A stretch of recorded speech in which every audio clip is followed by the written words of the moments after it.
दोस्तों, ट्रेडिंग और इन्वेस्टिंग आप दोनों से ही बहुत सारे पैसे कमा सकते हो, लेकिन इन दोनों में से अच्छा कौन है और ये दोनों होता क्या है, इसे आप ऐसे समझ सकते हो कि ट्रेडिंग और इन्वेस्टिंग दोनों ही शेयर मार्केट से पैसा बनाने के अलग अलग रास्ते हैं। अब ट्रेडिंग में क्या होता है कि आपको थोड़ी दूर चलने पर ही प्रॉफिट मिल जाता है, लेकिन इन्वेस्टिंग का रास्ता बहुत लंबा होता है। इसमें आपको प्रॉफिट बहुत समय बाद मिलता है और इन दोनों के बीच का जो मेन डिफरेंस है वो है टाइम। क्योंकि ट्रेडिंग में बहुत कम समय में आप प्रॉफिट बना सकते हो। आप एक महीने में, एक हफ्ते में, एक दिन में, यहाँ तक कि कुछ मिनटों में बहुत सारा प्रॉफिट कमा सकते हो। लेकिन इन्वेस्टिंग में कुछ महीनों में, कुछ सालों में, 5 साल, 10 साल, 20 साल, उससे भी ज्यादा लग सकते हैं प्रॉफिट कमाने में। अब आप यहाँ पे सोच रहे होगे कि यार अगर कम समय में हमें पैसा मिल सकता है तो हम लंबे समय का इंतजार क्यों करें। तो देखो, यहीं पे मेन बात आती है ट्रेडिंग और इन्वेस्टिंग को समझने की, क्योंकि ये बहुत इंपॉर्टेंट चीज है और ये बहुत क्लियर हो जाना चाहिए आपको इन्वेस्टमेंट शुरू करने से पहले। यहाँ पे मैं आपको बता दूं कि एक आदमी एक समय पे एक ट्रेडर भी हो सकता है और इन्वेस्टर भी हो सकता है, यानी कि एक आदमी ये दोनों काम कर सकता है, लेकिन उसे ट्रेडिंग और इन्वेस्टमेंट के बीच का डिफरेंस जरूर पता होना चाहिए। तो इस वीडियो में हम ट्रेडिंग और इन्वेस्टिंग को तो समझेंगे ही, इसके अलावा हम इन दोनों के बीच के जो मेजर डिफरेंसेस है उनके बारे में भी डिस्कस करेंगे और सबसे आखिरी में मैं आपको ये भी बताऊंगा कि आपको ट्रेडिंग करनी चाहिए या इन्वेस्टिंग करनी चाहिए। अब देखो, सबसे पहले समझते हैं ट्रेडिंग और इन्वेस्टिंग के कॉन्सेप्ट को। इसे समझाने के लिए मैं आपको एक एग्जांपल देता हूँ। मान लो बाबूराव नाम का एक आदमी अपनी मोबाइल की दुकान खोलता है। उसकी दुकान बहुत बढ़िया चल रही थी। वो मार्केट से सस्ते दाम से मोबाइल लाता और अपनी दुकान पे बेचकर प्रॉफिट कमाता। उसका काम बढ़िया चल रहा था, लेकिन जब भी कुछ समय बाद उसकी दुकान के सामने एक और दुकान खुल जाती है तोतला सेठ की, और वो वही मोबाइल बाबूराव की दुकान से भी सस्ते दाम पर बेचने लग जाते हैं। मतलब कि बाबूराव जो फोन 10,000 में बेचते थे, वही फोन तोतला सेठ 9,000 में बेचने लगा। अब क्योंकि तोतला सेठ की दुकान पर मोबाइल सस्ते मिल रहे हैं, तो लोग बाबूराव की दुकान पर क्यों खरीदेंगे। अब क्योंकि भैया बाबूराव के पास कस्टमर तो आ नहीं रहे थे, इसलिए वो बस दिन भर टीवी पे न्यूज ही देखता रहता। सारे ग्राहक तोतला सेठ के पास जाने लगे थे। जब भी वो टीवी में न्यूज देखता है कि जिस ब्रांड का मोबाइल वो लोग बेचते हैं, वो मोबाइल चिप की शॉर्टेज की वजह से बनना बंद हो गए हैं। अब यहाँ पर बाबूराव के दिमाग में आइडिया आता है, क्योंकि मोबाइल की डिमांड तो लोगों में बहुत ज्यादा है, लेकिन मैन्युफैक्चरिंग ना होने की वजह से अब उसकी सप्लाई बंद हो जाएगी। अब यहाँ पर देखो, बाबूराव दो काम कर सकता है। पहला ऑप्शन ये है कि वो रोज सवेरे उठते ही सबसे पहले तोतला सेठ की दुकान पर जाकर उसके सारे फोन 9,000 में खरीद ले और उन्हें अपनी दुकान पर वापस 10,000 में बेचकर प्रॉफिट कमाए। दूसरा तरीका ये है कि वो रोज सवेरे तोतला सेठ की दुकान पर जाकर उसके सारे मोबाइल खरीद ले और उन्हें अपने वेयर हाउस में स्टोर करके रखे, उन्हें बेचे नहीं। इसी तरह वो कुछ महीने अपने पास उन फोन्स को स्टोर करके रखे और जैसे ही उस फोन का प्राइस मार्केट में बढ़ जाए और उसकी डिमांड मार्केट में बढ़ जाए, वो उन फोन को 10,000 की जगह 12,000 में बेचकर ज्यादा प्रॉफिट कमाए। अब यहाँ पर देखो, ट्रेडिंग और इन्वेस्टिंग को समझो। बाबूराव जब डेली फोन सस्ते में खरीद कर उन्हें बेच रहा था, तो वो ट्रेडिंग कर रहा था। लेकिन जब बाबूराव ने फोन को कुछ महीनों के लिए स्टोर करके रखा और जैसे उनका प्राइस बढ़ा, उसने जब बेचा तो उसने इन्वेस्टिंग करी, क्योंकि वो डेली चीजों को सेल नहीं कर रहा, बल्कि वो उन्हें कुछ महीनों बाद कर रहा है। बिल्कुल इसी तरह ट्रेडिंग और इन्वेस्टिंग वर्क करती है। बस शेयर मार्केट में फोन की जगह शेयर्स आ जाते हैं। मतलब हम शेयर मार्केट में डेली फोन्स की जगह शेयर्स को सस्ते में खरीद कर उन्हें महंगे में बेचकर प्रॉफिट बनाते हैं, तो वो ट्रेडिंग होती है। और अगर हम शेयर्स को सस्ते में खरीद कर कुछ महीने, कुछ साल, 10 साल, 5 साल बाद जब वो शेयर का प्राइस बढ़ जाता है तब बेचते हैं, तब वो इन्वेस्टिंग कहलाती है। देखो, यहाँ दोनों के बीच का जो मेजर डिफरेंस है वो है टाइमिंग। आई होप अब आपको ट्रेडिंग और इन्वेस्टिंग का कॉन्सेप्ट समझ आ गया होगा। अगर नहीं आया तो आपको आगे जरूर आ जाएगा। अब देखो, इन्वेस्टिंग में क्या होता है, लोग अच्छी कंपनियों के शेयर ढूंढते हैं और जैसे ही उन्हें कोई ऐसी कंपनी मिलती है जो फ्यूचर में अच्छा खासा प्रॉफिट जनरेट करेगी, अच्छा परफॉर्म करेगी, वो उस कंपनी के ऊपर फंडामेंटल रिसर्च करते हैं और ये पता लगाते हैं कि क्या ये कंपनी इन्वेस्ट करने लायक है या नहीं, क्या इस कंपनी में अगर हम पैसे लगाएंगे तो बढ़ेंगे या नहीं बढ़ेंगे। अगर उन्हें उनके इन सवालों के जवाब मिल जाते हैं तो वो उस कंपनी में अपना पैसा लगा देते हैं और वो कंपनियां इन इन्वेस्टर्स के पैसों को लेकर अपने नए प्रोडक्ट लॉन्च करती हैं, अपने बिजनेस को और बड़ा करती हैं, नए एम्प्लॉइज को हायर करती हैं ताकि उनकी प्रोडक्शन बढ़ सके, ताकि वो लोग ज्यादा प्रोडक्ट्स को बना सके और ज्यादा चीजें बेचकर ज्यादा मुनाफा कमा सके। और जब उनको ज्यादा मुनाफा होता है तो वो अपने इन्वेस्टर को खुश करने के लिए उस मुनाफे में से थोड़ा थोड़ा हिस्सा दे देते हैं। इस छोटे छोटे हिस्से को ही डिविडेंड बोलते हैं, क्योंकि देखो, इन्वेस्टर जो होता है वो लॉन्ग टर्म के लिए इन्वेस्ट करता है, तो उसे आखिरी में जो रिवॉर्ड मिलता है वो तो मिलता ही है, लेकिन कंपनियां बीच बीच में थोड़ा थोड़ा डिविडेंड देकर, थोड़ा थोड़ा प्रॉफिट का हिस्सा देकर अपने इन्वेस्टर को खुश करती रहती हैं। मतलब एक इन्वेस्टर को लॉन्ग टर्म में तो बहुत ज्यादा प्रॉफिट होता ही है, लेकिन उसको बीच बीच में थोड़ा थोड़ा डिविडेंड भी मिलता रहता है, जो उसके लिए एक अर्निंग का काम करती है। और मैं आपको बता दूं कि ऐसे बहुत सारे इन्वेस्टर हैं जिनकी सिर्फ डिविडेंड की कमाई लाखों करोड़ों में होती है। वहीं दूसरी तरफ जो ट्रेडिंग होती है, उसमें जो ट्रेडर होते हैं उन्हें इस बात से कोई भी फर्क नहीं पड़ता कि कंपनी क्या काम करती है, कंपनी प्रॉफिट कमाती है या नहीं कमाती, कंपनी का मैनेजमेंट कैसा है। वो फंडामेंटल एनालिसिस पर ध्यान नहीं देते। एक ट्रेडर सबसे ज्यादा ध्यान देता है टेक्निकल एनालिसिस पे। वो चार्ट एनालिसिस पे ध्यान देता है, वो शेयर्स के प्राइस को ट्रैक करता है कि शेयर का प्राइस कब घट रहा है कब बढ़ रहा है, वो उसमें अपॉर्चुनिटीज ढूंढता है। मतलब एक ट्रेडर का काम ऐसा होता है कि वो रोज सवेरे उठते ही सबसे पहले मार्केट खुलते ही किसी भी एक कंपनी का शेयर उठा देगा और उसके प्राइस की मूवमेंट को ट्रैक करेगा। अगर उस ट्रेडर को टेक्निकल और चार्ट एनालिसिस करने के बाद ये लगता है कि शेयर का प्राइस बढ़ेगा तो वो उसे कम रेट पर खरीद लेगा और जैसे उस शेयर का प्राइस बढ़ेगा उसे बेचकर प्रॉफिट कमा लेगा। जबकि इन्वेस्टमेंट में क्या था, जो इन्वेस्टर था वो शेयर को सस्ते में खरीद कर उसे कई साल बाद बेचता है जब उसका प्राइस बढ़ जाता है। अब आपको ये समझ आ गया होगा कि एक ट्रेडर कैसे काम करता है और एक इन्वेस्टर काम कैसे करता है। अब देखो इनके बारे में मैं और डिटेल में नहीं जाऊंगा वरना वीडियो बहुत बड़ी हो जाएगी। अब सीधे हम डायरेक्ट इनके डिफरेंस के बीच में आते हैं, इन दोनों के बीच के अंतर के बारे में बात करते हैं। सबसे पहला डिफरेंस तो टाइम का ही था। ट्रेडिंग कम समय का प्रोसेस है और इन्वेस्टिंग लंबे समय का गेम है। इसके अलावा अगर रिस्क के हिसाब से देखा जाए तो ट्रेडिंग में बहुत ज्यादा रिस्क होता है जबकि इन्वेस्टिंग में रिस्क बहुत ही कम होता है।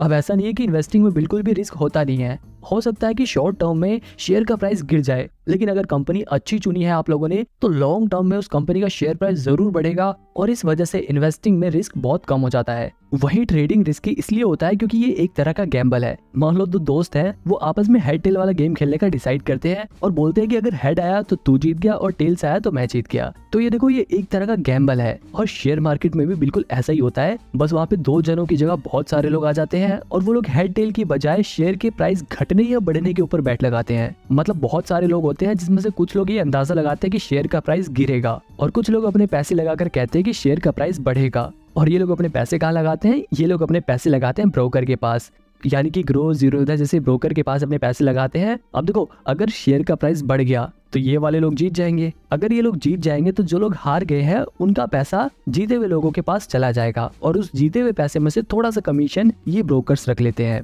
और इतना ही नहीं, इस जीते हुए हिस्से में से सरकार भी टैक्स के नाम पर अपना हिस्सा इनसे ले लेती है। अब यहाँ पर ये देखो कि जो ब्रोकर है और ये जो गवर्नमेंट है इनको तो हमेशा कमीशन और टैक्स मिलेगा, चाहे ये लोग जीते चाहे ये लोग जीते। लेकिन लॉन्ग टर्म में नुकसान किसका होता है, सिर्फ ट्रेडर्स का। मतलब सिंपल सी बात यह है कि अगर ट्रेडिंग में आपने पैसे बनाए हैं तो वहीं दूसरी तरफ किसी ने अपने पैसे गंवाए हैं। कल को जब वो पैसे बनाएगा तो हो सकता है कि आप अपने पैसे गंवाओ, इसीलिए ट्रेडिंग रिस्की रहता है।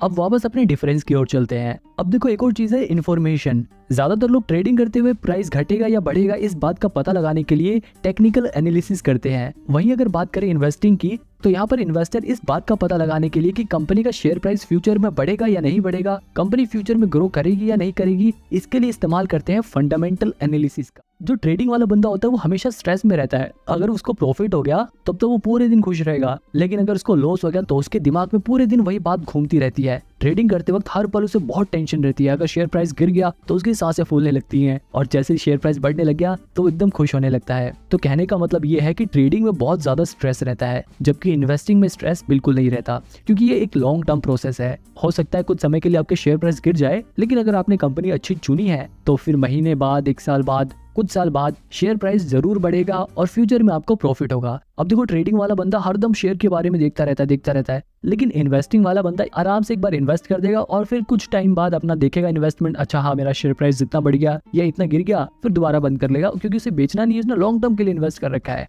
फिर कुछ समय बाद वो दोबारा से खोल के देखेगा कि हाँ भाई अब तो आज मेरे शेयर प्राइस बढ़ गए, वो कम देखेगा और इसको कम टेंशन होगी। लेकिन ट्रेडर को हर पल टेंशन रहती है, प्रॉफिट होने के बाद भी और लॉस होने के बाद तो ऑब्वियसली रहती है। एक और सवाल है कि ट्रेडिंग में ज्यादा पैसे हैं या इन्वेस्टिंग में। अब देखो इस सवाल का जवाब बड़ा ही मुश्किल है, क्योंकि ट्रेडिंग में आप बहुत कम समय में बहुत ज्यादा पैसा कमा सकते हो, लेकिन इन्वेस्टिंग में आप ज्यादा समय में इतना ज्यादा प्रॉफिट कमा सकते हो कि कोई सोच भी नहीं सकता। क्योंकि इन्वेस्टिंग में कंपाउंडिंग अपना असर दिखाती है और पैसा बढ़ते बढ़ते बढ़ते बहुत ज्यादा बढ़ जाता है। वही अगर ट्रेडिंग की बात करें तो ट्रेडिंग में एक प्लस पॉइंट ये है कि आप ट्रेडिंग को कम पैसे में भी कर सकते हो, यानी कि आप कम पैसा लगाकर भी प्रॉफिट जनरेट कर सकते हो। लेकिन अगर इन्वेस्टिंग की बात करें तो सिर्फ आप 1000-2000 लगा के बहुत सारा पैसा कमा नहीं सकते। आप ट्रेडिंग में 1000-2000 लगाकर 5-10 हजार रुपए का मुनाफा कमा सकते हो, लेकिन जैसे कि मैंने बताया था कि रिस्क यहाँ पे ज्यादा होता है। ट्रेडिंग में आपके ये भी चांसेस है कि आप अपने 1000-2000 रुपए गवा दो, लेकिन इन्वेस्टिंग में आपके 1000-2000 रुपए कुछ कम हो सकते हैं। अगर आपने बिल्कुल ही खराब कंपनी चुन ली तो हो सकता है कि आपके पैसे कुछ कम हो जाए, लेकिन पूरे कभी खत्म नहीं होंगे। बहुत ज्यादा गिरने लग गए तो आप उसे बेच सकते हो। तो मतलब ट्रेडिंग बहुत ज्यादा रिस्की है, लेकिन आप ट्रेडिंग में कम पैसे से भी ज्यादा पैसा कमा सकते हो। बात करें एक्सपेंस की, अगर आप ट्रेडिंग करते हो तो आपको ज्यादा चार्जेस देने पड़ेंगे, लेकिन अगर आप इन्वेस्टिंग करते हो, आप डिलीवरी में शेयर्स को खरीदते हो तो आपको ब्रोकरेज कम देना पड़ेगा, यानी कि कम चार्जेस देने पड़ेंगे। जैसे कि मैंने आपको ऊपर वाले एग्जांपल में बताया था कि लोग ट्रेडिंग में बहुत सारी ट्रांजैक्शन करते हैं, इसलिए उनके ऊपर चार्जेस लगकर बहुत ज्यादा चार्जेस हो जाते हैं। लेकिन इन्वेस्टिंग में लोग एक बार शेयर खरीद लेते हैं तो उसे कई सालों बाद बेचते हैं, इसलिए उसके ऊपर चार्जेस बहुत कम लगते हैं।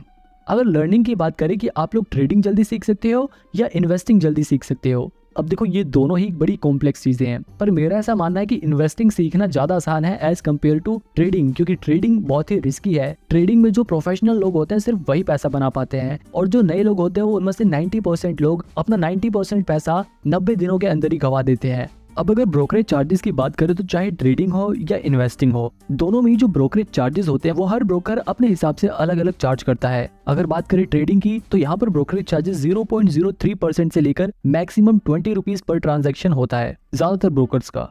लेकिन डिलीवरी में शेयर्स को खरीदते हो तो वहां पर भी जो ब्रोकरेज चार्जेस होता है वो 0.003% से लेकर 20 रुपीज मैक्सिमम पर ट्रांजैक्शन होता है। हालांकि डिलीवरी में भी जीरो था, जैसे कुछ ब्रोकर ऐसे हैं जो एक भी रुपए ब्रोकरेज चार्जेस नहीं लेते, लेकिन इन ब्रोकर्स के पास आपको लगभग 300-350 रुपए अकाउंट मेंटेनेंस चार्जेस देने होते हैं हर साल। ये सब तो ब्रोकरेज चार्जेस थे जो ब्रोकर्स चार्ज करते हैं, लेकिन इसके अलावा गवर्नमेंट भी प्रॉफिट में से अपना टैक्स डिडक्ट करती है। अगर बात करें सिर्फ ट्रेडिंग की तो ट्रेडिंग पे जो प्रॉफिट होता है उस पर लगभग 28% टैक्स देना पड़ता है। वहीं अगर बात करें इन्वेस्टमेंट की, यानी कि अगर हमें लॉन्ग टर्म कैपिटल गेन होता है तो उस पर हमें 20% टैक्स देना पड़ता है। आप में से कुछ लोगों के दिमाग में डाउट होगा कि हम ट्रेडिंग या फिर इन्वेस्टमेंट कम से कम कितने रुपए से स्टार्ट कर सकते हैं। तो देखो, आप मिनिमम 100 रुपए से ट्रेडिंग और इन्वेस्टमेंट दोनों ही स्टार्ट कर सकते हो। ट्रेडिंग में आप अपना पैसा फ्यूचर एंड ऑप्शंस में लगा सकते हो, इंट्राडे ट्रेडिंग में लगा सकते हो, इन्वेस्टिंग में आप डायरेक्ट कंपनी के शेयर्स में अपना पैसा लगा सकते हो या फिर म्यूचुअल फंड के जरिए इन्वेस्ट कर सकते हो। अब देखो, यहाँ पर एक और चीज तो ध्यान देने वाली है, अगर आप ट्रेडिंग करना चाहते हो, अगर आप फ्यूचर एंड ऑप्शंस में इन्वेस्ट करना चाहते हो तो इसके लिए आपके पास इनकम स्टेटमेंट होना जरूरी है।